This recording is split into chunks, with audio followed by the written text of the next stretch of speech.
انا والله لزمت الاستغفار قبل فتره بعد ما شريت خاتم الاستغفار. إيه. كانوا يجون الناس يقول بدعه يا ابو محمد، بدعه بدعه بدعه.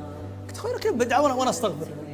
وانا استغفر بلساني ما استغفر بالخاتم هذا. فحصلت فيها اثر والله العظيم. اثر فعلي شفته إيه قدام والله. عينك اثر الاستغفار؟ والله يا جماعه انا انصحكم وانصح نفسي بالاستغفار. لا إيش لقيت؟ تترك الاستغفار. والله لقيت اثر كبير. ما ودي والله اصرح بشيء كثير، بس انه الاستغفار حياه. تعرف وش معنى حياه؟ والله انك تنسى الطفش هذا الضيقه اللي تنساها بعد الاستغفار. واقعي الامر هذا؟ اي والله انه واقعي. خلال تجربه. بس انت استغفر، لا تختبر الله عز وجل. استغفر انه الله بيغفر لك ويرتب امور حياتك كلها، ولا تستعجل.